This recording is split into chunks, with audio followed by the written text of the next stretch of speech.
On se retrouve pour cette première table ronde sur un thème qui prête à beaucoup de discussions, une coordination territoriale agile, le défi national de la transformation du paysage médico-social. Les grandes orientations nationales dans le domaine du grand âge doivent évidemment, comme on le sait, trouver une traduction concrète dans les différents territoires avec des dispositifs lisibles, accessibles, tant pour les acteurs engagés que pour les personnes accompagnées. Quelles sont les conditions pour atteindre un tel objectif? Quelles sont les initiatives, mais aussi les obstacles en cours? Pour nous en parler, j'ai à mes côtés Aude Muscatelli, directrice adjointe de la Caisse nationale de solidarité pour l'autonomie, qu'on peut applaudir. Et Benjamin Voisin, chef de service des politiques sociales et médico-sociales à la DGCS, adjoint au directeur, qu'on peut applaudir aussi. Voilà, on va leur poser un certain nombre de questions durant environ 1 heure. Et puis ensuite, on vous donnera la parole pour quelques questions de la salle qui, j'espère, seront nombreuses. Alors, je vais me tourner tout d'abord vers Aude Muscatelli. Comme je l'ai dit dans l'exposé, comment est-ce qu'on peut faire pour que les grandes orientations nationales, les grands défis, il y a beaucoup de choses qui sont décidées à l'échelle nationale, puissent se décliner dans les territoires avec, on le sait, une grande diversité de réalités, tant sur le terrain démographique, sur le terrain de l'offre. Enfin, il y a énormément de paramètres dont il faut tenir compte. Comment on fait ?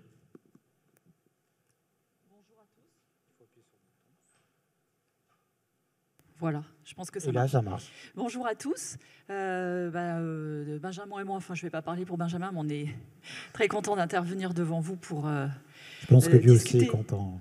De cette... Il est content aussi.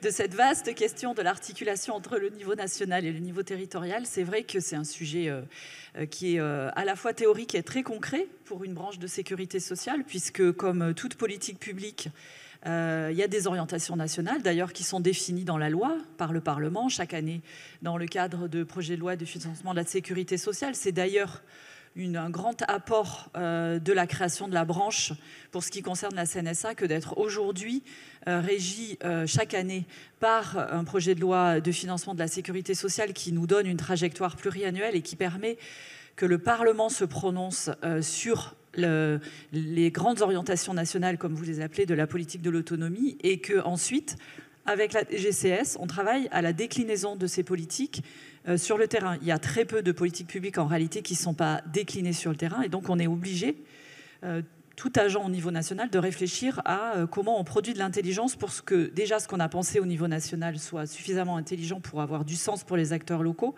et ensuite qu'on crée les conditions concrètes pour que les conseils départementaux, les ARS, vous tous les gestionnaires puissiez appliquer les orientations nationales, les lois et les décrets tels qu'ils sont définis par le Parlement et puis ensuite par les administrations centrales et en particulier sur le champ de l'autonomie par la DGCS. Donc c'est une vraie question. Aujourd'hui, donc, les orientations nationales, c'est principalement chaque année le PLFSS, mais étant une branche de sécurité sociale, on s'appuie sur un réseau et c'est ce réseau qui est chargé de décliner très concrètement les orientations nationales. Et donc on a ce qu'on appelle un pilotage de réseau. Et vous savez que la 5e branche n'est pas dotée d'un réseau en propre, comme le sont les autres branches de sécurité sociale. Donc cette question de l'articulation entre le niveau national et le niveau local, territorial, se pose d'autant plus qu'on a affaire à des ARS, certes, qui sont des établissements publics, mais qui relèvent très largement de l'État et qu'on peut piloter assez facilement, mais aussi des conseils départementaux et des MDPH qui, là, sont un réseau un petit peu particulier puisqu'elles ont la libre administration, les collectivités locales. Elles peuvent mener une politique publique qui leur appartient, qu'elles définissent de manière démocratique puisque ces personnes sont élues, définissent leur politique tenant compte des orientations nationales et qu'on n'est pas tout à fait dans un pilotage de réseau classique comme peuvent l'avoir les autres caisses. Donc on a utilisé, on a tiré les conséquences de notre création en branche de la sécurité sociale, ce qui veut dire piloter de manière renforcée le réseau, c'est-à-dire justement faire en sorte de bien vérifier que les orientations nationales se déclinent dans une temporalité qui est celle qui a été décidée par le Parlement, mais en s'adaptant au territoire. Et donc c'est ce qu'on a matérialisé dans un nouveau cadre de coopération qui consiste à dire qu'est-ce qu'on garantit aux usagers des politiques publiques de l'autonomie en faisant branche, c'est-à-dire que la CNSA, les ARS et les conseils départementaux, désormais font partie d'un partenariat qui va se matérialiser par des conventions tripartites qui vont permettre à ces acteurs territoriaux d'avoir des lieux et des temps plus fréquents d'échange où ils définissent ensemble, de manière partenariale, une politique publique sur un territoire, en ayant défini les points forts, les points faibles, en ayant fait un bilan, en ayant travaillé avec les opérateurs de terrain et les gestionnaires au préalable, et vont se dire, voilà, tant en ce qui concerne les projections démographiques que la situation de l'offre sur notre territoire, est-ce qu'on a plus d'établissements, est-ce qu'on a plus de services, est-ce qu'on coordonne bien les deux? Vous savez que le risque, quand on a un réseau qui est scindé en plusieurs acteurs, et c'est vraiment le cas de ces politiques de l'autonomie, le risque c'est que chacun travaille sur son champ de compétences et ne travaille pas en coordination.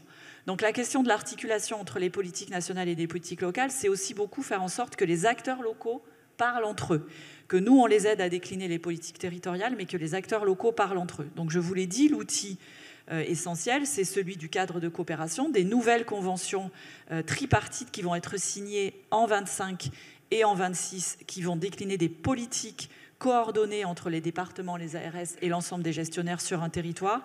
J'ajoute, en associant les usagers, puisque vous avez des CDCA dans les territoires, il faudra qu'ils soient consultés sur les orientations de cette politique publique. Mais voilà, c'est un cadre qui fixe des orientations et un cadre de partenariat avec les acteurs locaux qui, du coup, ont toute latitude pour adapter le cadre national à leurs particularités locales. Ensuite, un des axes, en plus de ce cadre assez structurant, c'est de dire on ne fera pas de politique publique adaptée au territoire si on ne sait pas ce qui se passe dans les territoires. Et donc, un gros travail de la CNSA en lien avec la DGCS, et je peux vous dire que ce n'est pas une sinécure, c'est de construire des systèmes d'information et des remontées données à l'aide de tableaux de bord que vous connaissez bien, avec l'ANAP, un système qui nous permet de mieux connaître ce qui se passe dans les territoires et de les comparer entre eux. Donc on a tout cet axe qui se matérialise aujourd'hui par des outils nouveaux. On a par exemple des portraits de territoire que vous pouvez consulter sur le site de la CNSA qui sont mis à jour très régulièrement et qui vous donnent, tant en ce qui concerne votre équipement que l'évolution démographique à venir, que des indicateurs très précis que vous pouvez comparer à l'échelle régionale et comparer entre départements pour pouvoir savoir où votre territoire se situe et comment on peut l'examiner par rapport à d'autres, puisqu'on n'arrivera à piloter des politiques nationales que si on sait les adapter au niveau local et qu'on connaît. L'enjeu de la connaissance, il est très fort pour articuler ces politiques publiques. Et c'est vrai qu'on a des progrès à faire, puisque, par exemple, sur le secteur du domicile, de l'aide à domicile, on est encore peu outillé pour faire remonter de la donnée. Lorsqu'on veut conduire des politiques publiques, tarifer, suivre la tarification des services d'aide à domicile, finalement, on a peu de remontées. Donc on s'attelle à renforcer ces remontées de données via des outils multiples, des outils de cartographie aussi. Je vous annonce en avant-première qu'on va ouvrir prochainement au printemps 2025 un site qui s'appellera un site CNSA, données CNSA Open Data, où vous pourrez retrouver des cartographies, de la localisation de l'offre, des analyses sur les besoins des populations, et tout ça en libre accès. D'abord, c'est une obligation de la loi qu'on respectait assez peu jusqu'à présent, et c'est aussi faire en sorte que chaque territoire puisse, grâce à des outils ergonomiques mis à jour par nous, grâce à des remontées qui se feront de manière plus fluide aussi, depuis les gestionnaires, puisqu'on sait que cette simplification, c'est un enjeu majeur, que vous puissiez, à l'échelle de votre territoire, que ce soit la région, le département ou en infradépartemental, connaître exactement votre situation, la comparer à d'autres et en fonction de cela, déterminer vos politiques publiques. Et ça débouche évidemment sur la question des indicateurs, puisque qui dit données dit indicateurs, on en reparlera au moment du SPDA, mais pouvoir piloter des politiques publiques adaptées au territoire, c'est aussi construire des indicateurs pour voir, à partir d'un indicateur qui est commun à tous, comment vous atteignez des résultats au niveau local, plus ou moins bien, et comment moment, il faut rectifier le tir ou doter de financements supplémentaires tel territoire qui serait en retard, etc. On a déjà la politique des concours qui permet de doter les territoires en fonction de critères démographiques, mais ça suffit peut-être pas. Et au fur et à mesure du temps, quand on sera plus robuste dans les analyses de données, dans les remontées de données sur l'ensemble du champ, on pourra faire des politiques publiques qui, dans leur financement, dans leur modalité d'appui au territoire, seront davantage fins, davantage individualisées. Ce qui est un défi pour nous, puisqu'on a affaire quand même à 18 ARS, sans CD, sans MDPH, donc le pilotage, il est quand même complexe.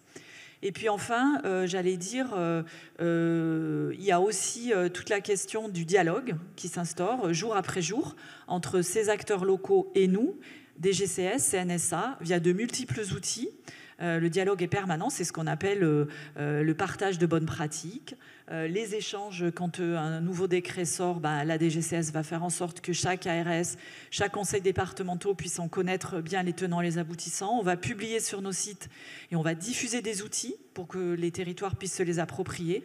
Et ça va être un travail quotidien de tous les jours, très minutieux, qui fait qu'à partir d'orientation nationale, à partir d'une loi, on décline, il y a des décrets, il y a des webinaires qui expliquent ce qu'il y a dans le décret, il y a une boîte à outils et ça diffuse dans les territoires. Donc vous voyez, c'est à la fois très théorique, un cadre de coopération, et aussi un travail au quotidien en partenariat entre la DGCS et nous, et vous, pour décliner les politiques locales. On n'est pas tout seul, il y a de multiples opérateurs qui nous accompagnent, et il y a notamment l'ANAP qui appuie beaucoup les gestionnaires et qui permet une déclinaison locale des politiques publiques en appui à ces gestionnaires. Voilà ce que je pouvais dire de manière très générale. Oui, très bien, merci pour cette première réponse. On a bien compris, donc il y avait un cadre, une évaluation très précise en fait de la réalité des territoires, notamment sur le plan démographique de l'offre, et un cas on va dire de négociation, de discussion entre les acteurs locaux.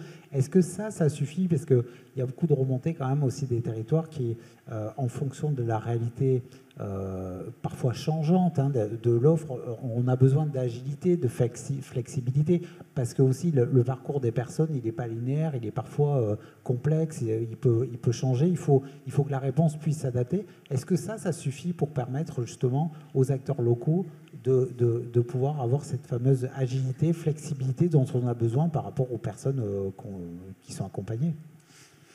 Alors, je ne sais pas si Benjamin partagera mon avis, mais moi je trouve que les acteurs locaux, ils sont relativement agiles et inventifs, et que l'inventivité, elle vient du territoire. On a beau, nous, être nourris par ce que vous faites au quotidien dans les territoires. Malheureusement, je ne suis pas complètement sûre qu'on soit aujourd'hui outillés, même si on a ce qu'on appelle des labs, des laboratoires, des solutions de demain. On essaie beaucoup de se nourrir de ce qui se fait sur le terrain, mais l'innovation, elle vient du terrain. Je trouve qu'elle est assez foisonnante, elle est assez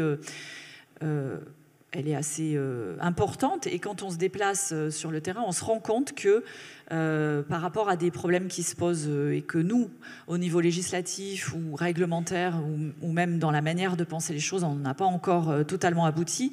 Déjà, les territoires sans marche ont inventé des solutions. Et donc, ce qui nous appartient de faire, donc, comme je le disais, c'est via des laboratoires ou d'être en veille permanente par rapport à ce que vous faites, repérer les problématiques, mais il y en a plein. J'allais dire, par exemple, la prise en charge des personnes en situation de handicap vieillissantes. Comme vous l'avez dit, une meilleure articulation entre les établissements et les services.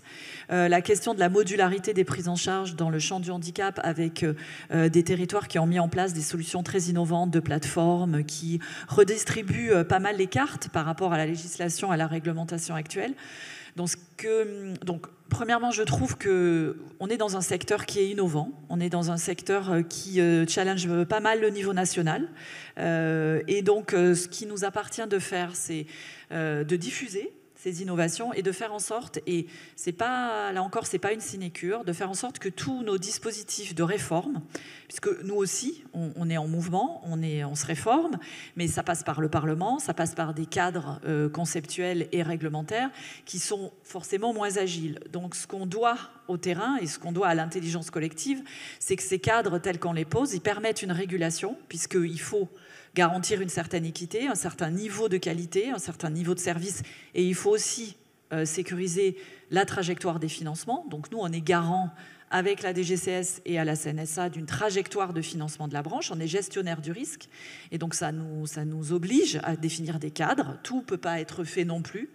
À partir d'une innovation qui serait intéressante, elle peut ne pas être généralisée parce qu'elle est trop coûteuse, elle est ingérable au niveau national. Mais en tout cas, on doit faire en sorte que, autant que faire se peut, avec les réserves que je viens de mettre, l'inventivité dont vous faites preuve dans les territoires ne soit pas bridée par des réformes qu'on concevrait au niveau national avec toujours un petit temps de retard, parce que ça prend du temps de concevoir des réformes, et je pense à une réforme qui est en cours et qui est complexe à conduire et dont on s'inquiète de savoir si elle va bien accompagner le changement de terrain. C'est la réforme Séraphin-PH de tarification des établissements médico-sociaux dans le champ du handicap. Donc on sait qu'on conduit en même temps ensemble une volonté forte de transformer l'offre et le fonctionnement des MDPH et toute la chaîne du parcours des personnes en situation de handicap. On sait que le financement de cette offre joue un rôle clé, au même titre que les autorisations et les notifications MDPH, dans la construction de ces parcours, et comment toutes les réformes qu'on va concevoir dès aujourd'hui,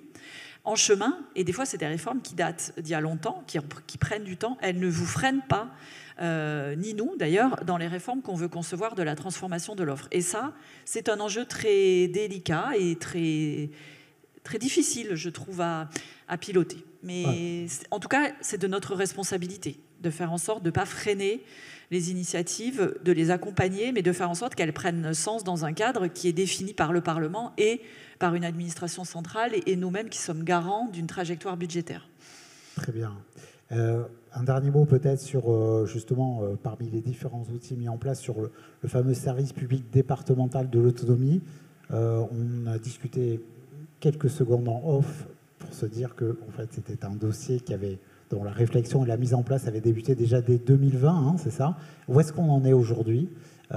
Comment ça se met en œuvre et est-ce qu'il y a des obstacles? Voilà, c'est quoi, vous parliez de trajectoire, c'est quoi la trajectoire de ce service public qui semble assez fondamental hein, pour faire vivre tout ce que vous avez dit auparavant? Alors, c'est une initiative qui est travaillée de longue date et qui vient des constats que vous connaissez tous, la difficulté des personnes à comprendre comment ils peuvent mettre très concrètement en place les solutions de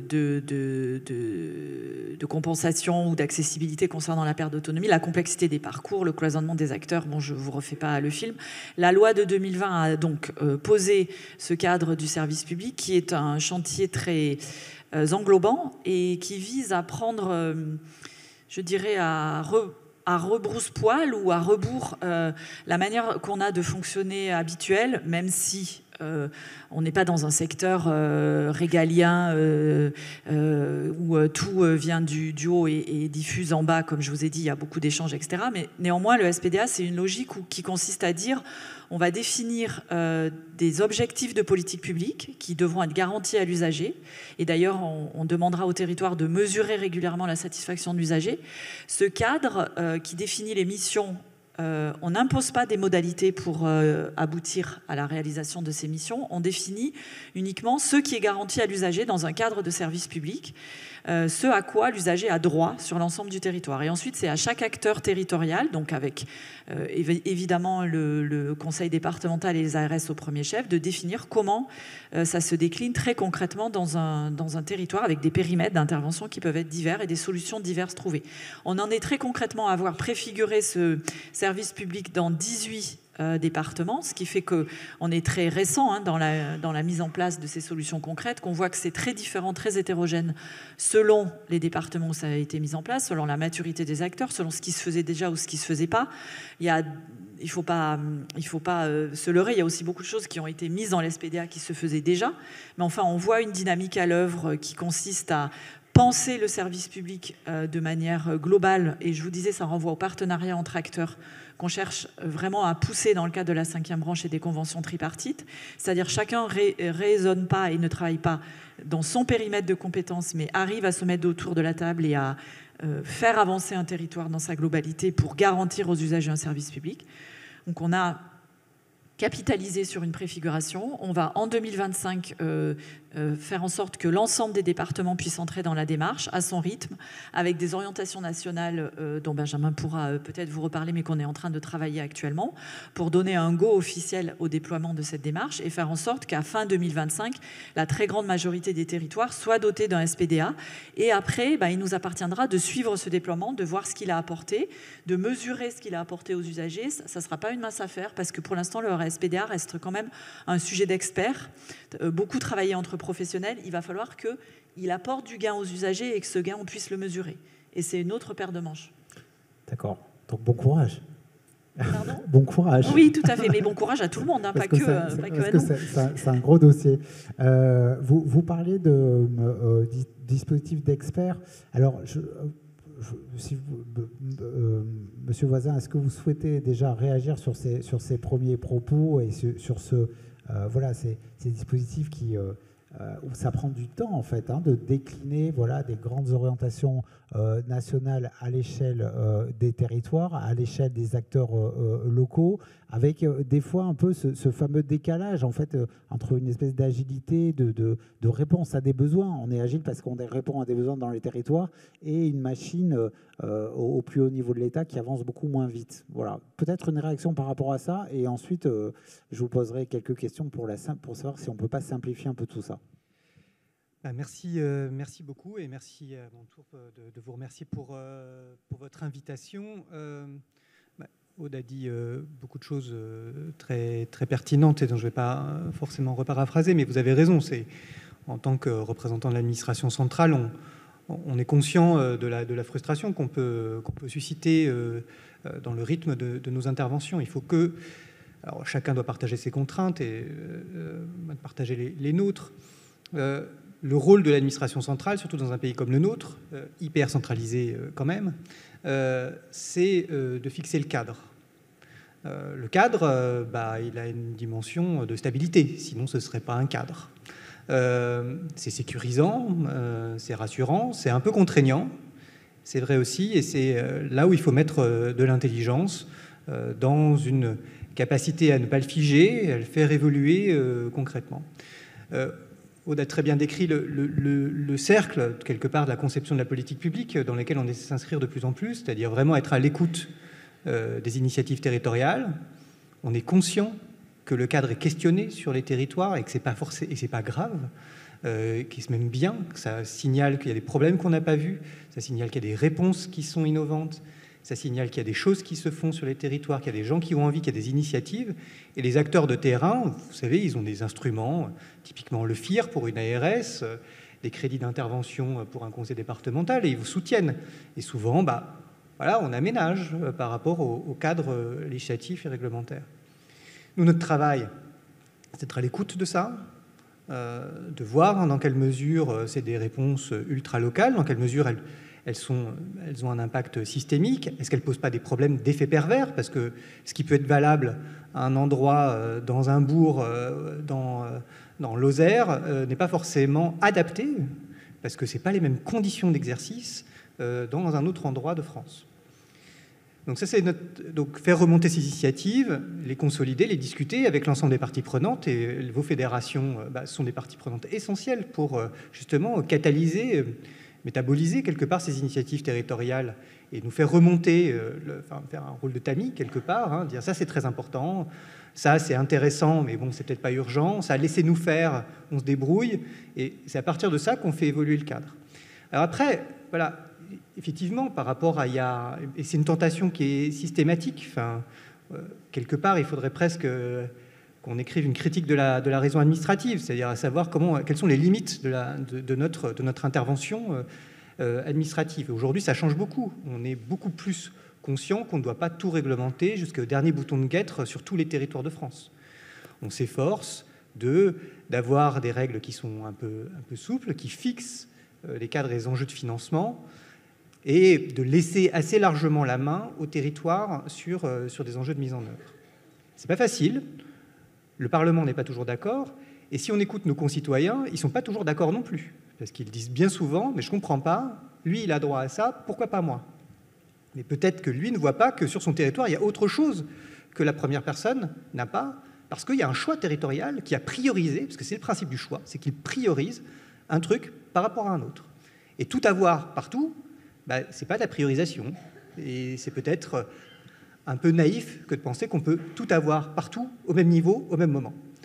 Et ça, c'est compliqué. Et dans un État central comme le nôtre, pétri par le principe d'égalité, c'est une discussion qui n'est jamais terminée. Et c'est évolutif. Donc voilà.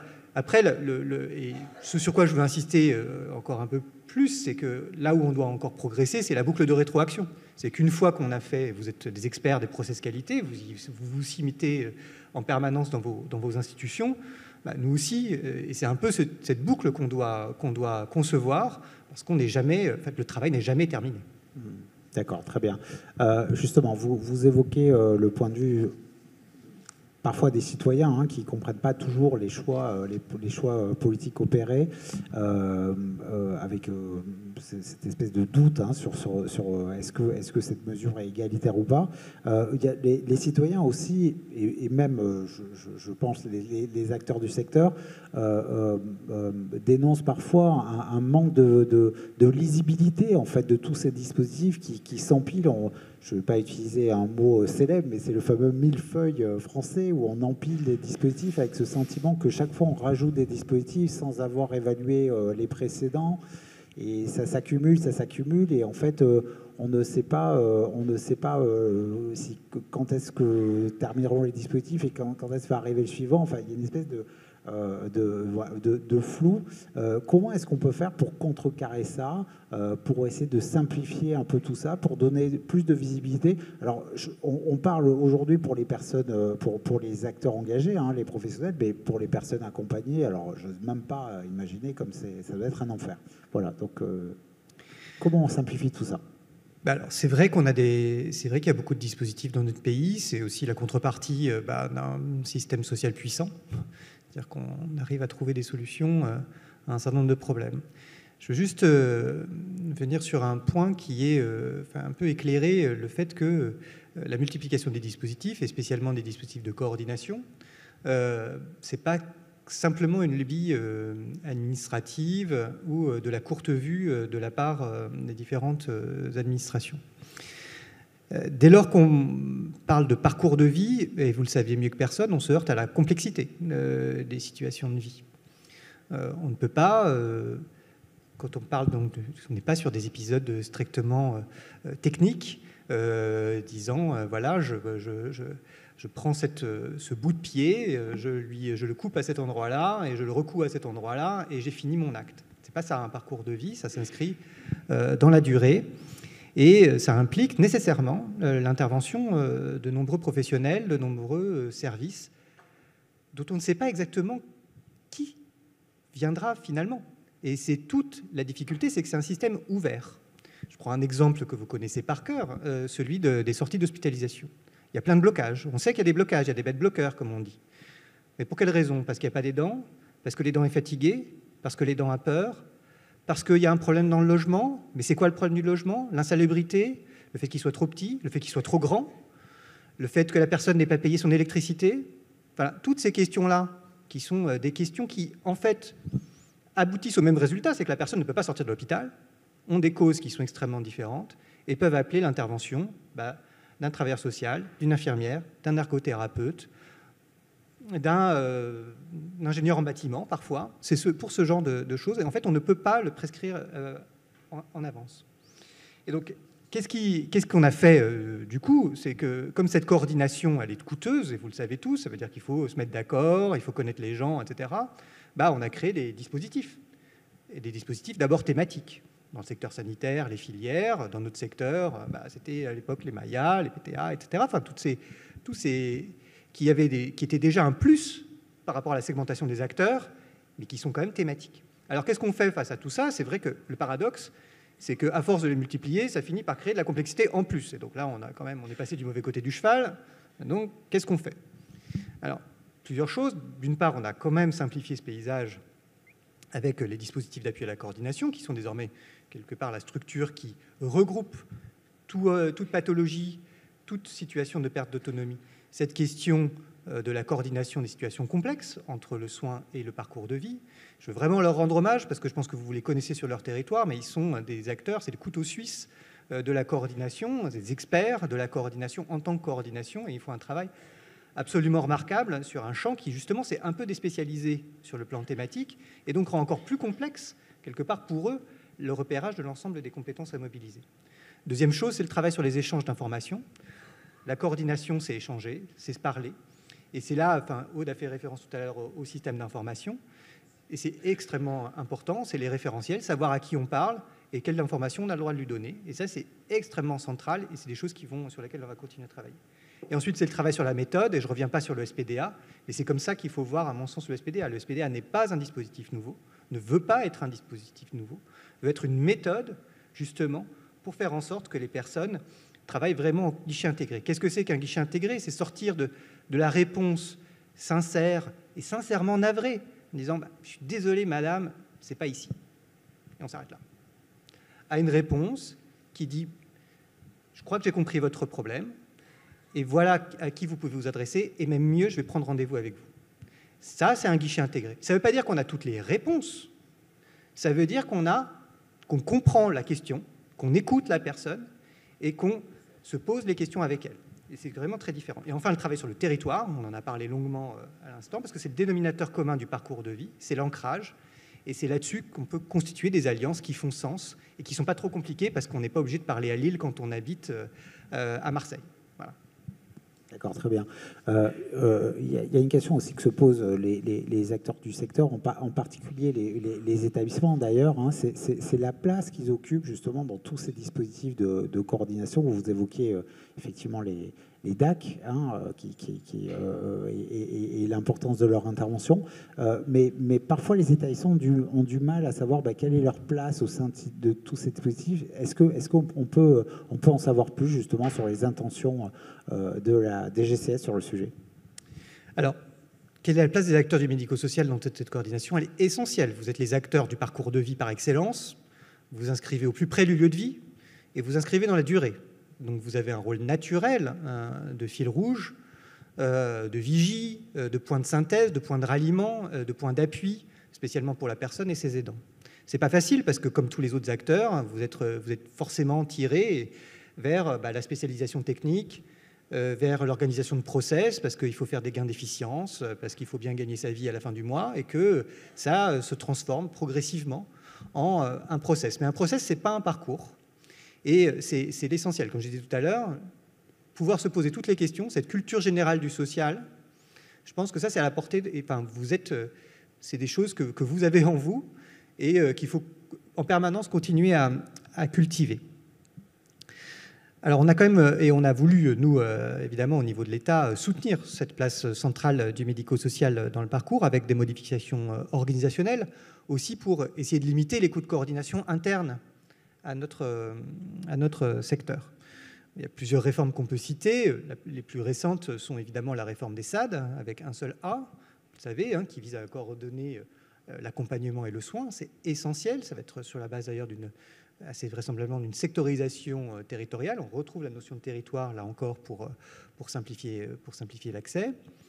Ou encore les centres de ressources territoriales, encore une fois le mot territoire, qui repositionne un certain nombre de services ou d'établissements, justement, pour apporter des ressources à l'ensemble de leur territoire et aller sur des interventions plus compliquées. Sur les services à domicile, il y avait aussi on peut aussi dire que ce qu'on a fait, c'est au lieu de multiplier, d'associer à chaque dispositif un nouveau porteur, on s'efforce de miser sur les porteurs existants. Alors, ça peut questionner les acteurs que vous êtes, qui êtes aussi des acteurs économiques. Mais il n'empêche que c'est quand même plus simple. Quand on demande à une ESA, quand on demande à un SIAD de porter une équipe spécialisée Alzheimer, on ne crée pas une équipe spécialisée Alzheimer à côté du SIAD. Et vous comprenez, il y a des effets de mutualisation qui sont évidents, mais aussi des effets de coordination. La mutualisation, c'est aussi une mutualisation de l'information, c'est aussi une mutualisation des partenariats, c'est aussi une mutualisation... Enfin voilà, c'est cet aspect-là qui est assez crucial. Cette façon un peu modulaire de concevoir l'offre, c'est-à-dire de rajouter des valences, des fonctions à des acteurs qui sont implantés, qui connaissent bien leur territoire et qui peuvent du coup croître, c'est sans doute une des façons sur lesquelles on va progresser les années prochaines. C'est un équilibre à trouver parce qu'on est quand même sur des marchés. Il faut réussir à laisser de l'espace pour des nouveaux entrants. Mais c'est cet équilibre qu'il faut, sera sans doute qu'on retrouve. Parce que la segmentation, un dispositif importeur, aboutit à la cacophonie que vous avez pointée tout à l'heure. Très bien. Peut-être une question sur laquelle vous allez tous les deux me répondre, mais l'offre est en train de profondément changer. Sans faire de... On va essayer de se faire un peu de prospective, mais sans se faire de science-fiction. Est-ce qu'on a une idée, selon vous, peut-être pour terminer avec Monsieur Voisin, quel sera selon vous les contours, le visage de cette nouvelle offre médico-sociale? On ne va pas aller trop loin dans les 10 prochaines années. Hein. On ne va pas se projeter en 2200. Alors, de toute façon, on en serait bien incapable, je pense. Déjà, 10 ans, ça suffit à notre peine, je pense. 10 ans, ça paraît loin comme ça, mais en fait, c'est demain. Enfin, je pense que chacun, on s'est souvenu récemment tous ensemble de ce qui s'est passé en 2015. Donc, on voit que c'était il y a 10 ans. On voit que c'est des horizons dont on se souvient. Et que c'est passé vite, finalement, je pense que pour la plupart d'entre vous. Dans 10 ans, on sera au milieu de la transition démographique. Le choc de 2030 aura déjà bien commencé. Et donc, on sera au milieu de la trajectoire. On sera bien, face au mur, si je puis dire. Alors, à quoi ça va ressembler ? À mon sens, et là encore, c'est plus une position personnelle qu'une position institutionnelle, mais bon, on est là pour réfléchir ensemble, donc je l'exprime. Je ne prends pas énormément de risques, hein, je vous rassure. Ce sera une offre qui sera plus domiciliaire, mais aussi plus dense. Et ça a des conséquences très, très concrètes. Hein. Alors pourquoi plus domiciliaire et plus dense ?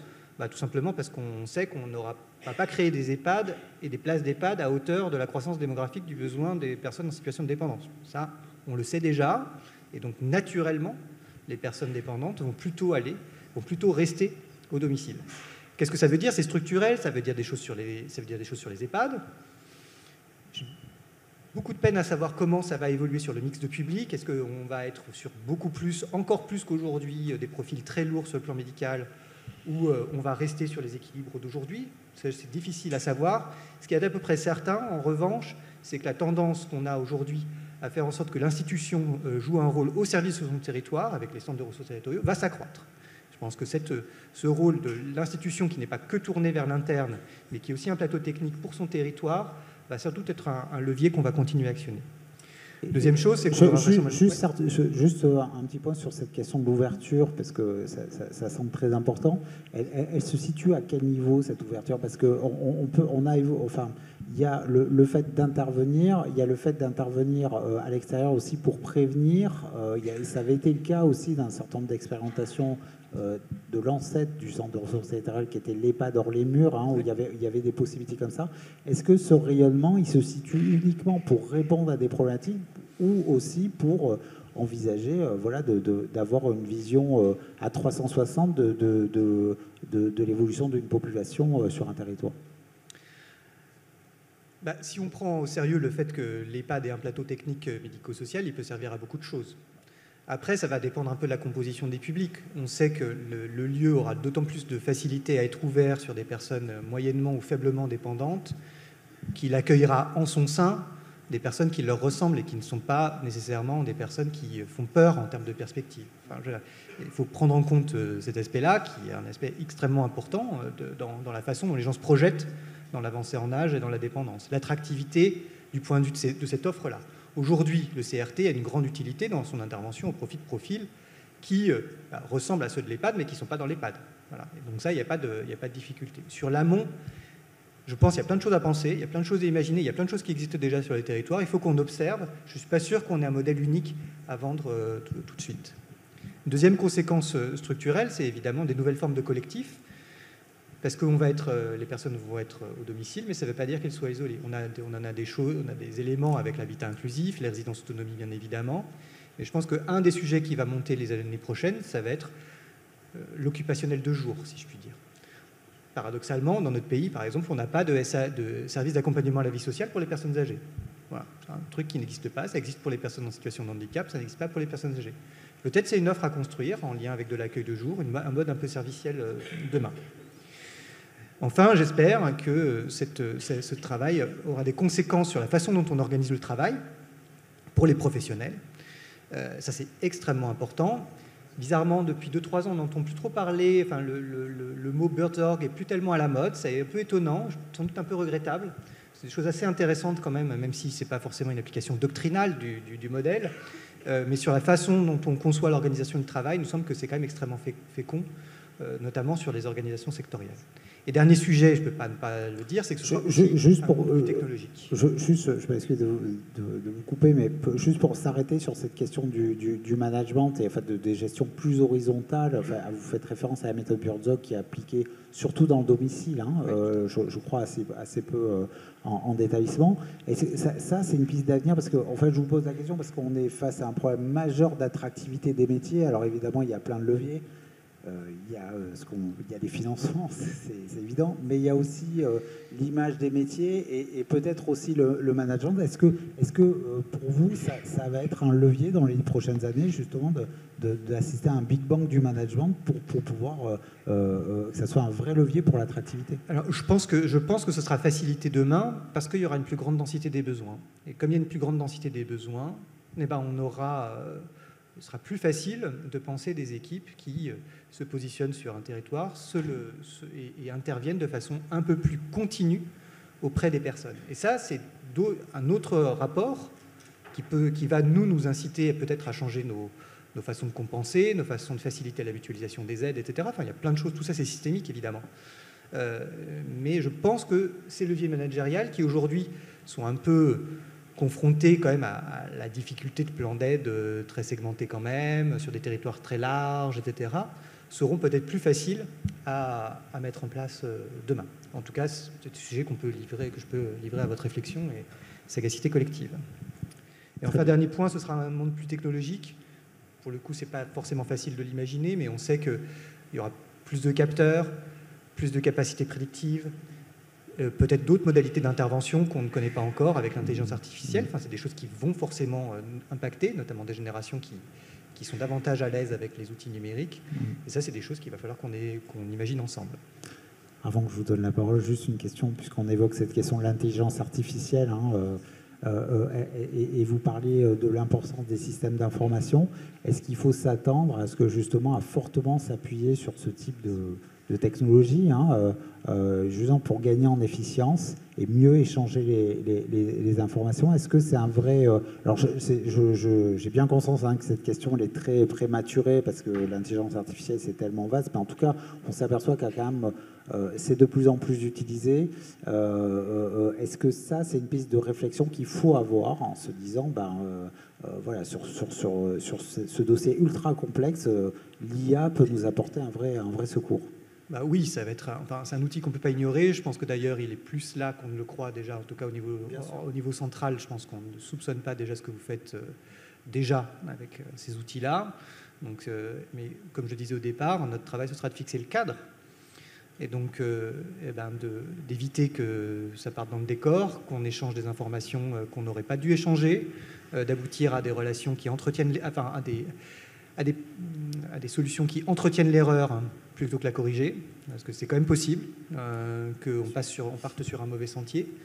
Et donc, c'est ce genre de choses qu'on doit travailler avec l'ensemble des acteurs.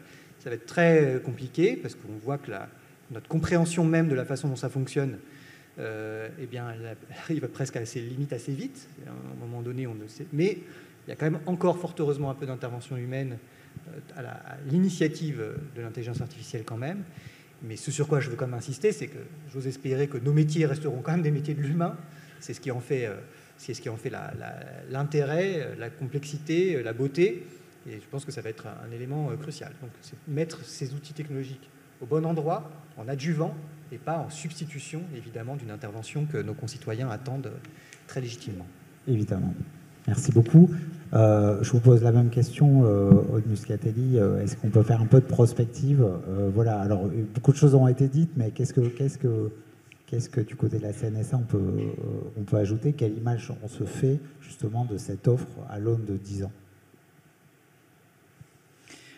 Oui, beaucoup de choses ont été dites. Donc, ce qui est sûr, c'est que ce qu'on voit comme tension, mais qui n'est pas nouvelle, hein, c'est se développer à la fois une volonté de mieux piloter le système, et c'est un terme un peu désincarné pour dire que on va entrer quand même dans un monde où, on le voit d'ores et déjà, on va nous demander, en tant que gestionnaire public, tous, on est des gestionnaires des deniers publics qui deviennent rares, sur lesquels on doit rendre compte. Donc on doit concevoir des dispositifs qui rendent nos dépenses soutenables, c'est-à-dire qui les rendent déployables dans leur généralité, qu'on soit sûr que, comme le disait Benjamin, là où on met nos financements, on est sûr de faire la différence et qu'on apporte du plus sur le terrain et pour les usagers. Donc on va nous demander, à nous et à vous, d'être de plus en plus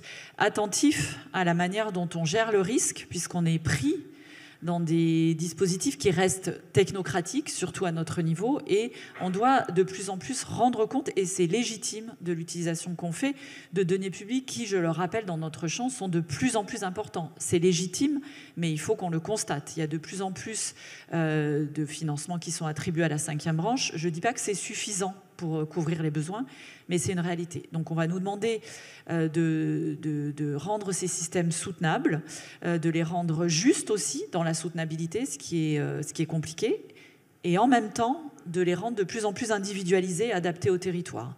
Et ça, c'est un défi qui pour nous est majeur. On n'est pas le seul service public à devoir faire face à ce défi énorme, mais je pense que ceux qui travaillent, je ne veux pas les dénigrer, hein, bien sûr, mais ceux qui travaillent à la fiscalité et aux impôts ont quand même moins cet enjeu. Nous, étant sur des métiers de l'humain, et je pense à la scolarité des enfants en situation de handicap, comment on rend accessible avec un système dont on sait qu'il est sous tension énorme, hein, l'éducation nationale est sous tension, comment on s'adapte de plus en plus à chaque élève pour lui apporter ce dont il a besoin. On est face à des défis énormes d'individualiser les prises en charge, ce qu'on réclame pour nous-mêmes en tant que citoyens. Je veux être traité, comme le disait Benjamin, comme une personne humaine et pas comme un corps segmenté, ou une personne qui est malade à l'hôpital et puis d'un coup se met à être dépendante à domicile, et en fait personne ne s'est parlé du fait qu'en fait c'était la même personne. Donc une attention à nos besoins individuels et à nos parcours dans un système qui devrait être de plus en plus piloté et rendre des comptes sur combien il coûte. Je suis désolée d'avoir à le dire, mais à un moment donné on est aussi dans ce système-là, et le système des PLFSS, c'est aussi un système qui met sous contrainte une dépense. Et on est tous aussi citoyens en train de payer des impôts, on est tous contents de le faire, mais il faut que les systèmes soient soutenables. D'accord, très bien. Moi, justement, par rapport à ça, j'avais une question sur, évidemment, qu'il faut gérer un argent public qui est de plus en plus rare. Il y a énormément quand même d'acteurs dans les territoires, de directeurs d'établissement qui font remonter un grand nombre de normes, une crainte de prendre des risques, une crainte parfois d'innover. Est-ce que ça aussi, si on envisage justement cette transformation à l'aune de 10 ans, on va laisser un peu plus de marge de manœuvre, on va dire, aux directeurs et directrices pour pouvoir prendre un peu des risques, parce que forcément, quand on expérimente, on peut se tromper aussi, quoi. Hein. J'ai en tête ce qui s'est passé pendant la crise du Covid, où voilà, certains directeurs ont pris des libertés par rapport à la réglementation qui était en vigueur, mais certains ne l'ont pas fait. Bon, comme le disait Benjamin tout à l'heure, on est quand même... Bon, moi, je vous rappelais qu'on est dans des systèmes bureaucratiques où on doit rendre compte, et au fond, à la fin, c'est quand même le Parlement qui décide, et nous, on applique. Mais on est aussi dans des politiques publiques, et notamment dans le social, où c'est pas l'État qui a tout inventé, même loin de là.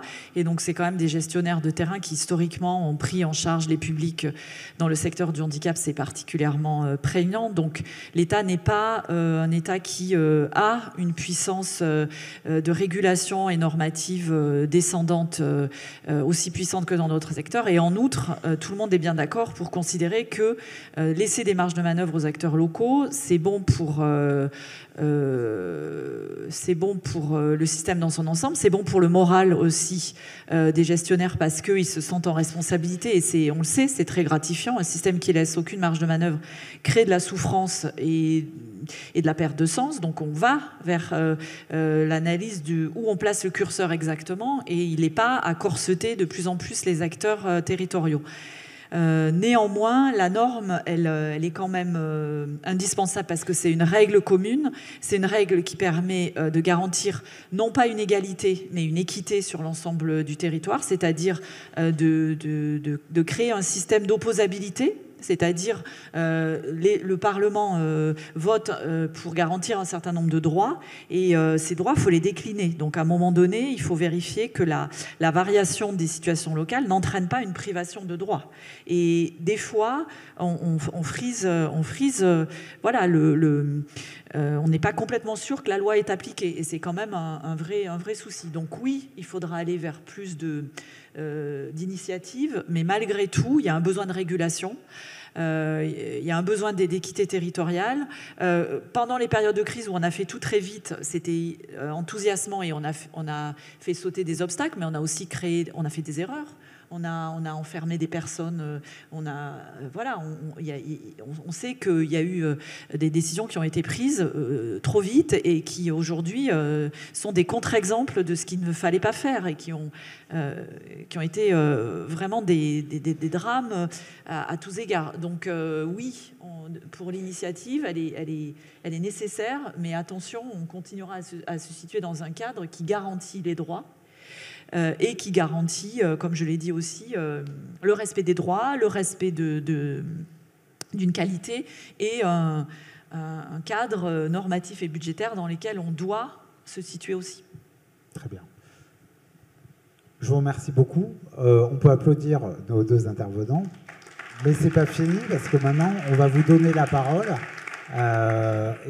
Voilà. Alors, il y a une dame qui lève la main depuis un certain temps, même pendant la discussion, donc je lui donne la parole. Elle est tout au bout à gauche. Voilà. Est-ce que vous pouvez simplement vous présenter? Bonjour. Et on vous écoute. Karine Giard, une directrice en Vendée d'un EHPAD. Vous avez posé la question aux intervenants, comment on se projette dans 10 ans. Du coup, moi, je me suis projetée en arrière. Ça fait 19 ans que je suis directrice d'un EHPAD de 80 résidents. Je vous ai écouté attentivement tous les deux et je suis désolée, mais j'ai rien compris. J'ai pas compris comment tout d'un coup, cette coopération, ce cadre coopératif, c'est nouveau. On a trouvé ça comment? Enfin bon, SPDA. Encore une fois, j'ai l'impression depuis des années qu'on nous parle de ça. On nous parle des besoins du territoire, qu'on saura remonter. Après, il faut prioriser, etc. Mais je ne vois rien venir. Et je vous entends, madame, dire, voilà, on va garantir les droits. Donc, je ne vais pas parler du champ du handicap, je le connais beaucoup moins bien. Donc, les personnes âgées du territoire, qu'est-ce qu'ils me demandent ? Alors, eux, ils n'ont pas du tout l'impression d'habiter un plateau technique. Encore une fois, si je réentends ce mot d'EHPAD, plateau technique, mais c'est pas possible.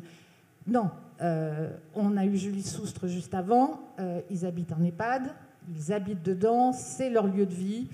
Ils ont eu des fois du mal à le choisir. Des fois, certains n'ont pas eu conscience de le choisir. On l'a choisi pour eux. Mais pour autant, les enjeux sont quand même connus depuis longtemps, simples. Donc vous êtes directrice de la CNSA. CNSA, c'est ça, tous les ans, là, je dépose mon fichier sur la CNSA, donc je remonte des données depuis plusieurs années. Je ne sais pas ce qu'on en fait d'ailleurs. J'envoie un rapport d'activité. Je ne sais pas très bien ce qu'on en fait. On parle d'innovation, d'intelligence artificielle. Ça fait plusieurs années qu'on renvoie un fichier Excel dont le modèle change tous les ans. c'est pénible au possible. Vous avez parlé d'argent public. Le budget d'un EHPAD, la moitié du budget, même en ce moment, oui, plutôt 60%, ce sont les résidents, déjà. Les résidents qui payent cet EHPAD. L'argent public vient compléter, bien évidemment, et a augmenté, c'est vrai, depuis plusieurs années.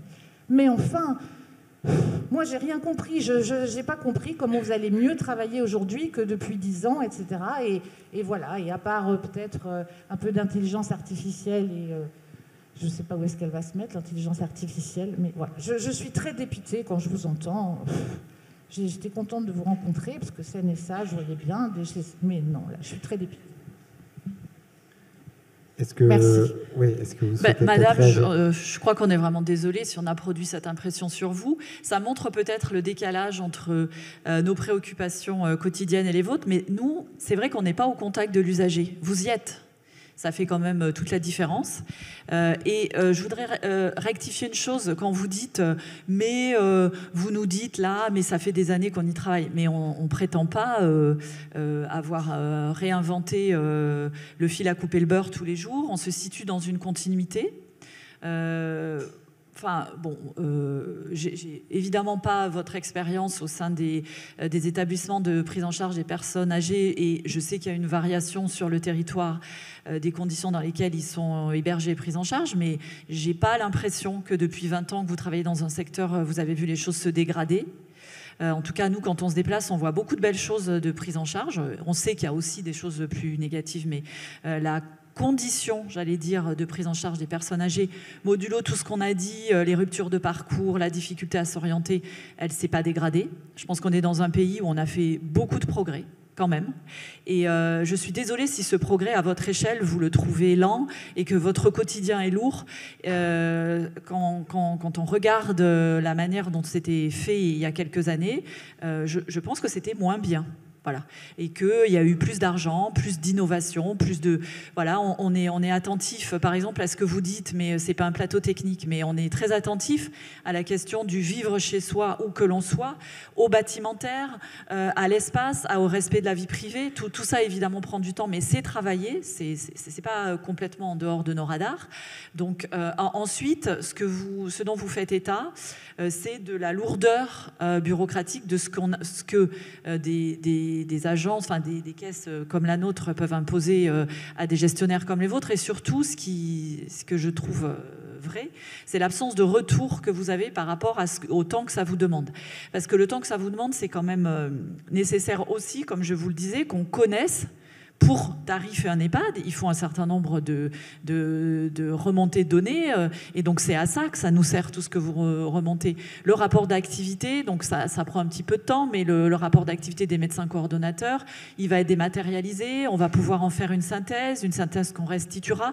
Donc je conçois que c'est lent, que c'est bureaucratique, mais ça ne sert pas à rien. Et au total, s'il y a un écart entre les mondes dans lesquels on vit, en réalité, vous sur le terrain et nous plus loin du terrain, il est pénible au quotidien, mais j'ose penser, et je pense que c'est le cas, que l'argent qu'on y met, qui augmente, que l'énergie qu'on y met aussi, et on n'est pas les seuls, mais des parlementaires, plein d'acteurs qui réfléchissent à ces problématiques, anticiper le choc démographique et tout ça, produira des effets positifs. Donc je suis plus optimiste que vous, même s'il m'arrive d'être fatiguée aussi par la lenteur des choses, par leur côté bureaucratique et technocratique, mais simplifier, c'est pas toujours facile, et comme le disait Benjamin, on est aussi dans des sociétés qui travaillent depuis longtemps sur ces sujets, qui ont accumulé des dispositifs, et c'est aussi une richesse quand même. Très bien. Une autre, voilà, oui, madame aussi devant, bon. Puis au fond aussi, en fait, ça part de partout. Donc, bonjour. Déjà, monsieur. Bruno Modica, je dirige un service d'aide à domicile dans le Gard. Moi, j'ai tout compris, mais dans le domicile, on est plus malin. Merci, Karine. C'est une blague, hein, Karine. Enfin, c'est une blague quand même, on comprend mieux. Non, pour le coup, alors, je sais pas comment... Il faut donner des exemples. Des fois, peut-être ça a manqué d'exemples. C'est ça aussi, hein, dans ce que vous nous dites. Et moi, j'aimerais donner 2 exemples, non pas qui contredisent ce que vous dites, parce que je trouvais ça intéressant. Mais quand même, d'ailleurs, c'est le moment où vous avez été le moins à l'aise, monsieur Voisin, les SAD. Vous avez remarqué, hein, très fluide ce que vous nous avez dit. Alors au moment où vous avez parlé des SAD, c'était moins bien, mais c'est pas étonnant. Parce que, je reprends une chose que vous dites, Mme Muscatelli, on est plutôt souple, agile, innovant dans notre secteur. Vous l'avez dit, vous avez commencé comme ça. Je vous en remercie, moi ça fait 20 ans que j'y suis. Tous les ans, autour des SAD, qui a eu un A, 2A, enfin ce que vous voulez, tous les ans, on a subi une réforme. Soit sur les conditions de travail, soit sur l'organisation médico-sociale, sur l'organisation de la tarification. Tous les ans, on est plutôt souple, agile. On a rarement râlé. On a tout le temps mis en place ce qu'il fallait faire. Là, les SAD, ça fait 2 ans que ça résiste quand même. C'est peut-être pas simplement parce qu'on est accro à nos avantages et à nos volontés de ne pas faire changer les choses. C'est peut-être que la réforme n'est pas si bonne que ça. Je reprends le discours d'ouverture de notre président. Et elle me dit, c'est devenu une réforme institutionnelle qui n'a plus rien à voir avec le parcours des personnes. Aujourd'hui.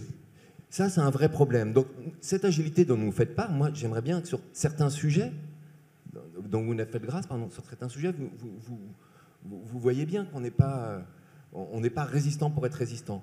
D'autant que dans le domicile, on est aussi les premiers à reconnaître que depuis quelques années, alors peut-être pas sur les EHPAD sans doute, mais sur le domicile, il y a eu des vrais efforts financiers de fait qui nous permettent de trouver des équilibres à peu près partout, pour peu qu'on ait de l'activité, pour peu que les départements jouent le jeu, etc. etc. Donc c'est pas dans ce sens-là que je dis. Mais là, ça ne marche pas. Je vais vous donner un exemple. Dans mon département, pratiquement 80% des interventions de soins sont des infirmières libérales qui n'ont pas l'obligation de conventionner avec moi. Vous me parlez de coordination des soins sur les territoires?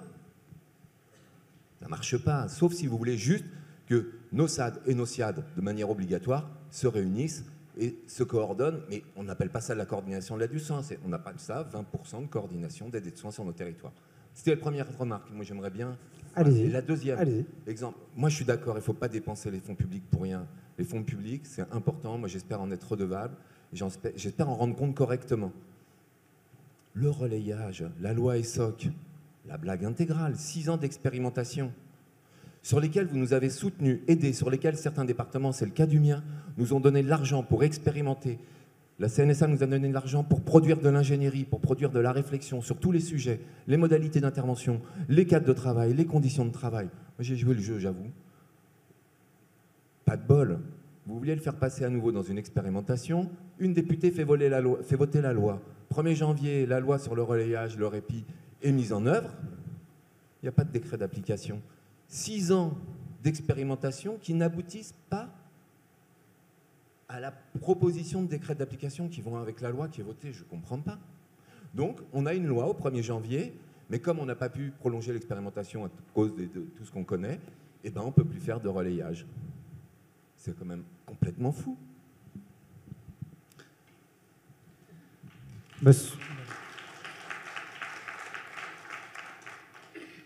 Donc 2 éléments sur la réforme des SAD. C'est une réforme qui est quand même assez récente encore. Enfin, donc elle a été quand même unanimement souhaitée, portée, travaillée longuement. C'était pas moi, j'étais pas à l'époque. Vos fédérations ont été unanimement à l'appui de la réforme telle qu'elle a été votée. Voilà, je ne peux pas dire le contraire. Elles ont été unanimement en appui à la réforme. Cette réforme a été votée par le Parlement il y a à peine 2 ans. On a déjà aménagé en facilitant, justement pour tenir compte du fait de ne pas être dogmatique à très court terme sur la question du regroupement structurel, parce que vous l'avez dit. Et donc cet aménagement, il est acté. Il figure dans la loi et donne comme une perspective lointaine que certains, d'ailleurs, analysent comme déjà la fin de la réforme, en disant, de toute façon, ça veut dire qu'elle ne se fera jamais. Donc vous voyez, dès qu'on fait... pour 5 ans. C'est pas une durée négligeable, ça laisse un peu de temps. Donc, je ne suis pas tout à fait d'accord avec vous sur le fait qu'on n'a pas entendu les remarques sur les difficultés de mise en œuvre, en tout cas sur cette réforme spécifique, puisque ça fait désormais 15 mois que vous savez que vous avez du délai. Deuxième chose, sur la réforme ESSOC, je conviens qu'il y a eu c'est pas très acceptable, je suis d'accord, cette interruption. On fait tout pour pouvoir publier un décret très rapidement dans les prochaines semaines, prochains mois, pour reprendre la possibilité juridique, effectivement, de faire les dérogations au droit du travail telles qu'elles étaient prévues dans l'expérimentation. Donc je ne vais pas m'excuser parce qu'il n'y a pas vraiment de bonne excuse à ça, cette interruption. C'était un peu pris de court par un amendement qui a raccourci effectivement les délais qu'on avait en tête. Il y a une interruption. C'est très fâcheux pour les familles, c'est très fâcheux pour vos services. Je n'ai pas d'excuse particulière, je reconnais que c'est un problème. Oui, vous souhaitez... Sur la réforme fusion SAD-SIAD, sur l'objectif qui consiste à dire que c'est pertinent, il n'y a pas de remise en cause majeure. Et une réforme qui prend du temps à être déployée dans les territoires pour plein de raisons, qu'on ne peut pas évoquer ici, mais qui sont très variables selon les territoires. Aussi parce que les statuts des services sont différents et c'est pas pour se renvoyer la balle, mais chacun, c'est vrai, est attaché à ses prérogatives, à son statut, et c'est vrai aussi pour les infirmières libérales. Et ben, ça complexifie la mise en œuvre des réformes. Donc les freins, ils ne viennent pas uniquement d'une administration centrale qui serait poussive, qui verrait rien. C'est compliqué. Même si l'objectif est consensuel, la mise en œuvre est compliquée. Ça ne veut pas dire que c'est pas pertinent. Il y a plein de réformes qui mettent du temps à se déployer, qui suscitent localement des réticences, voire des blocages. Mais l'objectif, s'il est bon, il y a bien un moyen de l'atteindre, y compris en rencontrant des obstacles qu'on lève au fur et à mesure. Je conçois que c'est lent, mais les résistances, il faut aller les analyser là où elles sont. Et voilà, c'est un partage de responsabilités. Très bien. Une autre question. Monsieur, et ensuite Madame devant. Bonjour, je suis Monsieur Bluat, je suis directeur d'un futur SAD. J'ai commencé il y a plus de 20 ans. Est-ce que vous pouvez parler un petit peu plus proche du micro pour qu'on vous entende bien? J'ai commencé il y a plus de 20 ans dans le secteur, au niveau de la fonction publique. Quand j'avais lu la loi 2002, j'ai dit wow, « c'est super, c'est fantastique ». Et à force de travailler dans ce secteur, je me suis rendu compte du décalage qu'on pouvait avoir entre ce qui était voulu au départ et le terrain. C'est pour ça qu'après, je suis passé au terrain. Ce qui m'a gêné dans ce que vous dites, vous parlez de coordination, mais en multipliant les différentes coordinations, on ne sait plus où on est, on ne sait plus ce qu'on fait. Nous, ça prend du temps en fait. Il faut qu'on aille voir telle institution, telle autre. On fait des réunions, tout ce temps de coordination, en fait, vous nous le rajoutez. Donc en multipliant, au départ, il y avait la DAC, c'était bien, ça regroupait. Maintenant, on commence, il y a la CRT, on va en faire une autre, on va en faire une autre, on va en faire une autre. Et après, on s'y perd parce que nous, ce temps-là, on n'est pas auprès de nos équipes, on n'est pas là pour monter des projets. Et je vais aussi revenir sur la réforme des SAD. Vous dites que la réforme des SAD, elle est voulue, elle est désirée. Alors, ce que ça va impliquer, c'est qu'on va avoir 2 financeurs. Dans le même temps, au niveau des EHPAD, actuellement, il y a des expériences où on s'est dit, avoir 2 financeurs, c'est compliqué, on va en avoir plus qu'un. Où est la logique?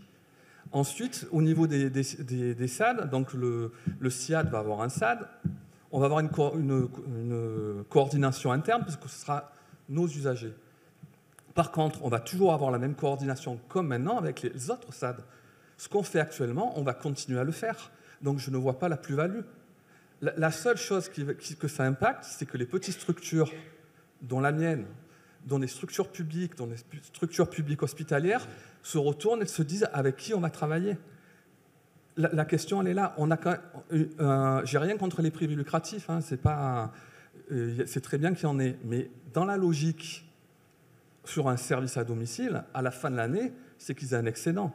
Nous, dans la logique, c'est que cet argent, il soit réinvesti pour les gens. La logique, vraiment, elle est totalement différente. Donc tout ça fait que pour moi, en fait, cette réforme, je ne vois pas l'utilité. Et après, pour revenir à ce que disait la dame, bon, étant donné que je travaille dans la fonction publique, je sais ce qu'a apporté la CNSA, notamment au niveau du service à domicile, ça a été dit tout à l'heure, parce qu'il y a eu des fonds qui ont été mis, mais simplifier. On n'est pas obligé tous les ans de sortir un nouveau truc en disant c'est super, il y a une nouvelle institution qui crée. On peut donner des moyens à des structures qui existent pour qu'elles continuent à faire des choses et qu'elles avancent ensemble et travailler sur des projets. Mais il faut arrêter de démultiplier les coordinations, les ci, les là. On ne s'en sort pas. On est trop loin, c'est trop éloigné du terrain. Merci, monsieur. Avant peut-être qu'il y ait une réaction... déjà, il y a une réaction de la salle. Peut-être, madame, on va donner la parole, parce que là, on va s'approcher de la fin, donc j'aimerais, si jamais il y a des questions, qu'on puisse laisser le temps à nos intervenants de répondre. Allez-y. Oui, bonjour. Moi, c'est Linda Francis. Je suis directrice d'un SIAD sur la Guadeloupe. C'est à la Désirade, c'est un hameau. J'ai plusieurs remarques. Moi, je suis une ancienne de l'audit. Je trouve que c'est un domaine qui est hyper technique. Si on ne suit pas les formations, si on ne suit pas le management, si on ne suit pas également les évolutions statutaires, réglementaires, on est vite largué. Et ça, c'est quelque chose à prendre en compte, notamment pour l'attractivité du secteur. Vous allez vous retrouver sur un secteur qui est un secteur d'avenir, qui est déjà un secteur d'aujourd'hui, qui est l'un des secteurs prioritaires, c'est l'attractivité du secteur. En termes de management, on parle d'un secteur qui est usant, et qui est usant au niveau de la direction, mais qui est usant également au niveau du personnel. À quand un parcours de carrière? Impossible de rester aide-soignant toute sa vie. Impossible. Vous allez vous retrouver avec des gens qui deviennent maltraitants par défaut. Ça, c'est une réalité. On parle également d'équité territoriale. Moi, je suis martiniquais, je me suis installée en Guadeloupe. Il n'y a pas d'équité territoriale. Ça n'existe pas. On se retrouve avec plein de trous dans le parcours d'accompagnement qui sont, pour moi, je trouve que je suis obligée de venir en mission d'études ici, sur le territoire national, pour me rendre compte à quel point on est faiblement doté. J'ai aussi une remarque sur le choc démographique. Aujourd'hui, les Outre-mer sont le territoire d'incubation, d'expérimentation des politiques vieillesse. Ça devrait l'être. Les territoires les plus âgés, les plus vieillissants de la nation française. Qu'est-ce qui est mis en place? Rien du tout. Donc aujourd'hui, moi, je me pose une question en termes de c'est quoi la volonté? Bon, est-ce qu'on veut laisser mourir les vieux et on dit qu'on fait beaucoup d'efforts? Ou est-ce que finalement, on met en place des mesures, on se donne des vrais moyens, une vraie coordination, de la vraie visibilité, une vraie stratégie, également sur, par exemple, sur le site CNSA, sur le site du conseil départemental, de l'ARS, quelles sont les initiatives qui sont mises en place aujourd'hui, par qui, dans quels moyens, pour quels résultats, pour quel type de public. Aujourd'hui, mais c'est une navigation, et je me retrouve avec mon compas, je prends mon bateau de pèlerin, je ne suis pas auprès de mes bénéficiaires, pas auprès de mes salariés, et je me dis demain, si on ne se retrouve pas dans des réunions au niveau managérial, mais au niveau aussi des salariés, et on ne dit pas aux gens, réveillez-vous, hein, comme ce que disent mes collègues, ben, on va aller nulle part, on laisse tomber les vieux. C'est aussi simple.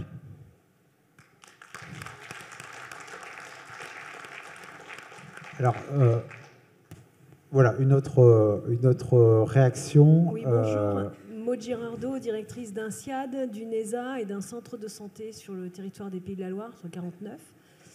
Moi, je vais rebondir sur tout ce qui a été dit. Je suis désolée, je ne vais pas avoir la phase optimisme de la journée.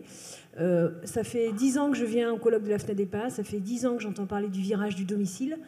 J'ai l'impression qu'on veut la mort du domicile, en fait, parce qu'on existe depuis 40 ans. La réforme des SAD, aujourd'hui, elle impose de se marier. Moi, je suis sur un territoire où je n'ai pas le choix. Il n'y a que 20 privés lucratifs. Comme diraient les gens de mon CA, on ne va pas faire le mariage de la carpe et du lapin. Mais en fait, si, je vais être obligée de me marier avec du lucratif. Alors, pour certains, ils travaillent très bien. Mais moi, j'ai proposé d'autres solutions et je voudrais rebondir là-dessus. Vous avez parlé de l'innovation et de ne pas calquer tous les territoires, mais plutôt de s'adapter à ce qui existe. Je propose une solution au département et à l'ARS depuis 1 an. J'ai eu un rendez-vous en visio d'1 heure au mois de novembre, que je demande depuis janvier, pour m'entendre dire que non, ça ne rentre pas dans la réforme et que c'est innovant. Ouais, c'est la meilleure solution qu'ils ont eue jusque-là, mais je n'aurai pas d'autorisation. Et je suis navrée parce que moi, au 31 décembre 2025, je vais donner ma clé du SIAD et de l'ESA à l'ARS. Je n'ai aucun contact avec le département, ils refusent de me rencontrer. Et à côté de ça, il y a des privés lucratifs qui s'installent tous les jours, qui nous font du tort. Alors pour certains, encore une fois, il y en a qui travaillent très bien, mais aujourd'hui, on perd notre vision du domicile et le choix qui a été fait à certains moments d'accompagner les gens sur leur domicile, dans leur territoire, en travaillant activement avec les EHPAD, avec tous les gens qui existaient. Et je rejoindrai monsieur, la coordination, on l'a fait depuis 40 ans, avec l'ensemble des acteurs. Et on travaillait très bien les uns à côté des autres. dans cette réforme, je suis d'accord, il est peut-être intéressant qu'on puisse apporter une offre globale à certains patients ou usagers qui n'ont pas les moyens d'aller chercher l'information. Mais aujourd'hui, une réponse avec une entité juridique unique à l'heure où la majorité des SAD sont publics, non, sont plutôt privés lucratifs, c'est compliqué pour les structures associatives ou publiques de s'inscrire dans ce territoire, dans ce schéma. Très bien. Alors... Et juste un dernier point, on parle de coordination territoriale. Je ne sais pas mes collègues de SIAD, mais moi, je n'ai pas été invitée à la réunion sur le SPDA. Donc, on ne fait pas partie de la coordination, en fait. D'accord. Alors, il y a eu beaucoup de choses qui ont été dites. Peut-être faire des réponses un tout petit peu globales. Hein. Sur Madame de Martigny, quand vous dites moi, il faut que je vienne à Paris pour connaître le niveau de mon offre, ça, c'est pas normal parce que je veux pas ici faire la publicité du site, mais je vous ai parlé des portraits des territoires. Il y a évidemment l'outre-mer dedans et vous pouvez tout à fait connaître l'offre, toutes les caractéristiques du territoire. Pareil, donc je vous incite à y aller vraiment. Et c'est un souci qu'on a de pouvoir faire en sorte que vous, au niveau territorial, vous puissiez vous comparer et voir où vous en êtes. Donc ça n'est pas normal si vous éprouvez ce besoin de dire j'ai aucune info ou j'en... Bon.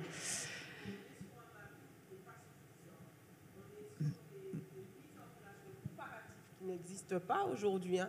Quand, par exemple, je viens regarder une structure de centre de jour hybride avec un café solidaire à l'intérieur qui correspond à tel et tel type de territoire, moi, je ne le vois pas sur le site. Et aujourd'hui, pour faciliter la lecture des différentes solutions qui est proposée, aujourd'hui, on devrait avoir un SWOT, quelque chose qui est facile, un canevas de lecture. Et après, je vais rencontrer mes collègues. Je me dis, ben, tiens, je suis passée de l'étude à l'existant. Et au relationnel. Bon, écoutez, dans ce degré de détail, je ne sais pas, mais pouvoir comparer les territoires les uns aux autres, savoir où ils en sont, ça existe. Donc il faut exploiter ces ressources-là, qui sont non négligeables et qui sont récentes, donc peut-être pas connues de tous, et ça va encore s'enrichir sur la situation des EHPAD, comment se situent vos EHPAD en termes de déficit, etc. Il y a des outils qui existent, il faut aller les consulter. Et puis sur l'outre-mer, bah, évidemment, c'est spécifique, ce qu'on fait n'est jamais à la hauteur de vos besoins, c'est vrai. Pour autant, on a conçu, tant en termes de financement, récemment pour le plan 50 000 solutions, des dispositifs qui permettent de prendre en considération un certain retard dans les équipements et de faire ce qu'on appelle du rattrapage. Donc on l'a fait. Donc il n'est pas tout à fait exact de dire qu'on n'a aucun outil pour faire cette analyse et en tirer les conséquences. Maintenant, évidemment, elle n'est pas forcément à la hauteur. Et vous avez raison de dire que ça peut être en laboratoire. Il y a des solutions tout à fait innovantes. Et c'est aussi pour ça que c'est difficile. C'est que les solutions de droit commun peuvent s'appliquer difficilement. Mais enfin, on a des logiques de rattrapage, notamment en termes de financement. Sur la question de la coordination, vous dites on en fait déjà. Mais excusez-moi, mais c'est pointé comme une difficulté majeure par les usagers. Donc si on était au top... Tous autant qu'on est, ça se saurait. Or, ça n'est pas le cas, c'est pas vrai. Donc, dans vos territoires, il y a certainement des endroits où ça fonctionne très bien et tout, mais globalement, ce que les usagers regrettent, c'est de devoir prendre en charge à leur niveau, et au niveau des aidants évidemment, beaucoup de la coordination dont ils estiment que le fonctionnement même du système et donc des structures. D'ailleurs, ils n'y comprennent rien. Est-ce que c'est un SIAD? Est-ce que c'est un SAD? Soi-même, pour avoir été...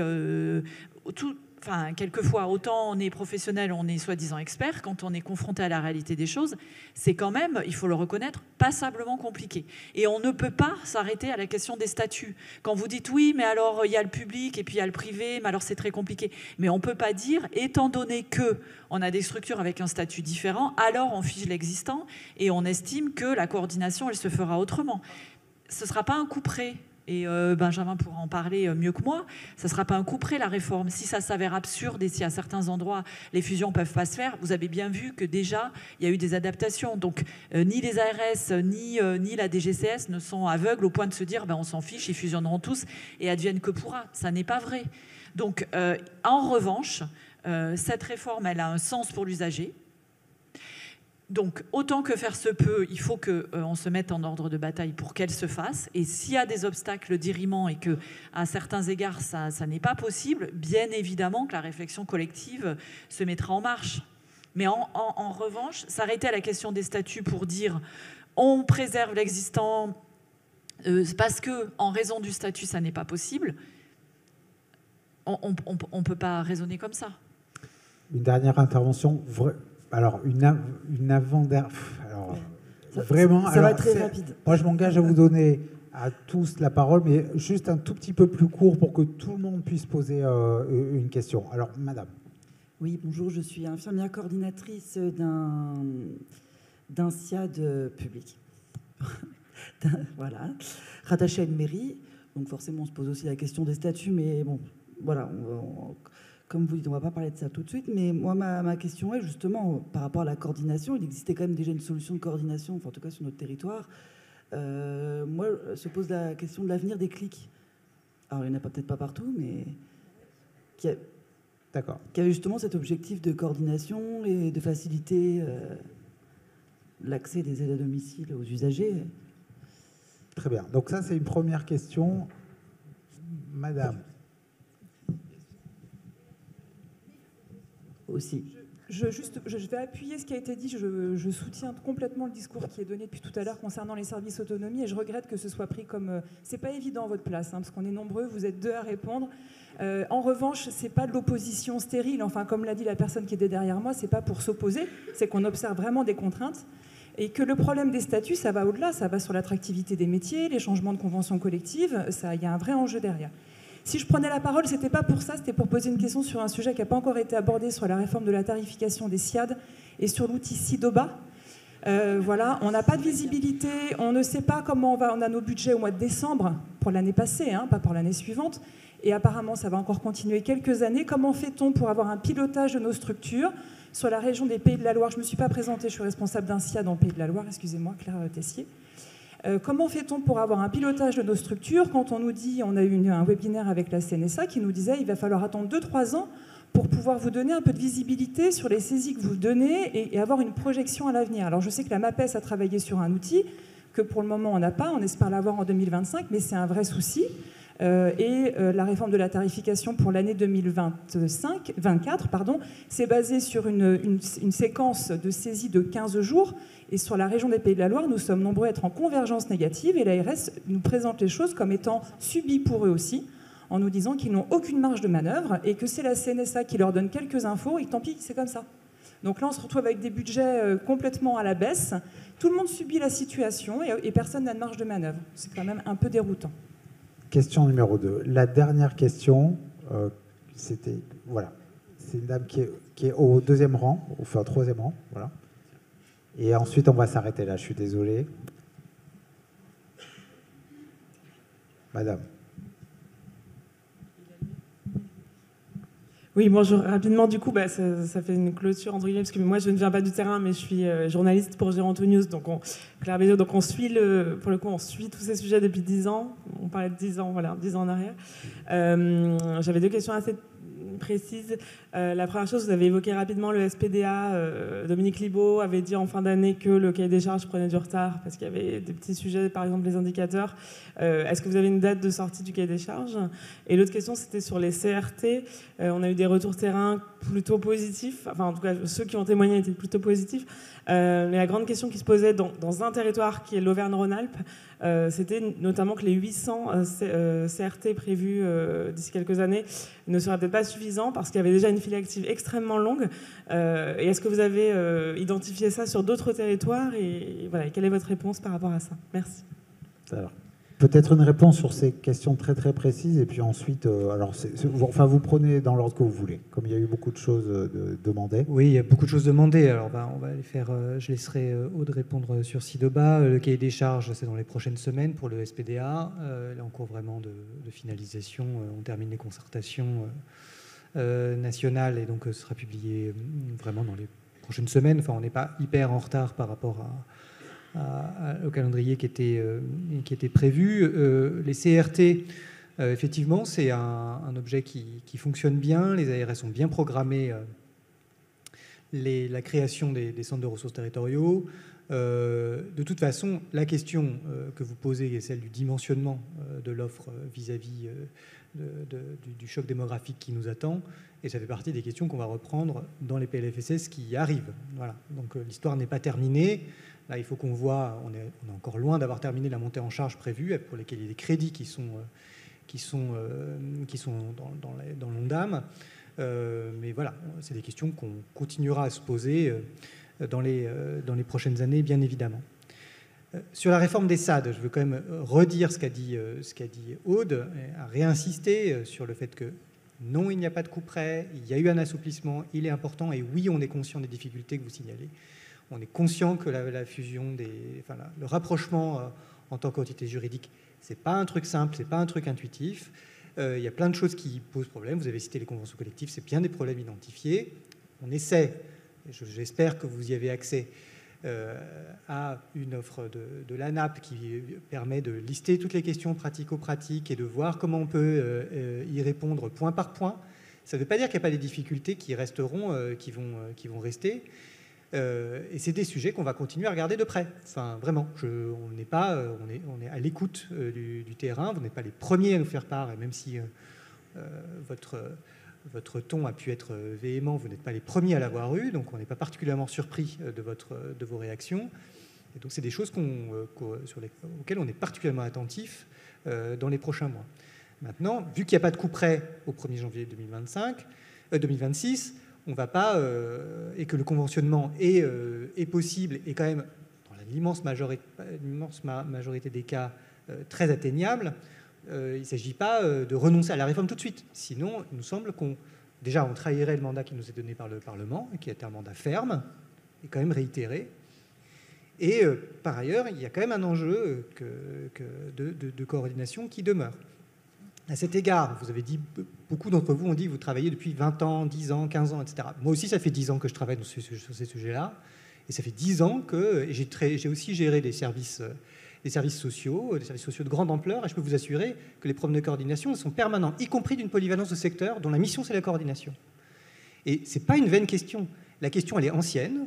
Il y a plein de réponses. Vous en apportez, chacun essaie d'en apporter à son niveau. Mais de fait, je ne suis pas sûr qu'on soit arrivé jusqu'au bout. Et c'est quand même l'enjeu fondamental du parcours, de traiter le parcours de vie de la personne, que de l'appréhender dans sa globalité. Et c'est ce que j'ai dit tout à l'heure, c'est que c'est très compliqué. C'est très compliqué. Il n'y a pas une solution technologique qui nous permettra de le régler par un tour de magie, et pas non plus une solution organisationnelle.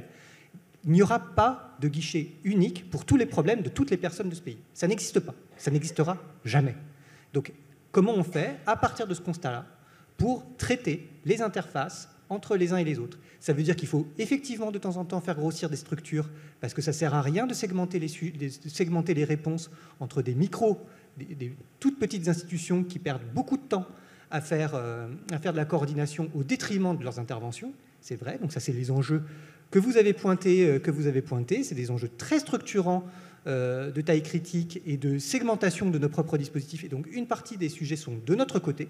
On en est conscient, parce que c'est aussi avec nos financements, on détermine des calibrages, et donc on en est conscient aussi. Hein, c'est pas que des questions de terrain ou des questions du national, c'est des questions complètement partagées. Voilà, donc on doit travailler ensemble. Je pense pas que, voilà, en tout cas, ne considérons pas que les sujets de coordination sont des sujets qui sont traités aujourd'hui de façon parfaite dans notre pays. Voilà. Et il n'y aura pas de service qui fera tout pour tout le monde, et le DAC n'aura vocation, le DAC ne fera jamais 500 ETP par département. Jamais. Jamais. Ça n'arrivera pas. Ils ne traiteront pas tous les problèmes de coordination. Il faut qu'il y ait un principe de subsidiarité et qu'arrivent au DAC les problématiques qui sont les plus compliquées, vis-à-vis desquelles les acteurs de première ligne sont en défaut. Mais les acteurs de première ligne, ce n'est pas que vous. Et c'est pour ça qu'on travaille sur le SPDA. C'est les médecins, c'est les hospitaliers, c'est l'ensemble de l'écosystème, c'est dans le champ du handicap, l'éducation nationale, pour que justement le médico-social ait des mains à attraper et ensuite des mains à tendre. Mais il faut bien qu'ils aient des mains à attraper aussi, et on en est très conscient. Merci beaucoup. Juste quelques mots. On va finir en beauté avec Sidoba, parce que voilà. Alors, Sidoba, j'entends ce que vous dites. Bon, on est en plein dans le sujet qu'on évoquait entre il faut faire une réforme et c'est compliqué, il y a un temps de transition. Cette réforme, c'est pareil, elle est demandée, elle est pertinente. Tout le monde a dit que la manière dont on tarifait les SIAD n'était pas pertinente, qu'il y avait des biais de sélection, qu'il y a des sujets d'astreinte, des sujets de prise en charge de patients lourds qui étaient des biais de sélection, etc. Donc, c'est une bonne réforme. Elle crée des déplacements de financement, ce qu'on appelle des convergences.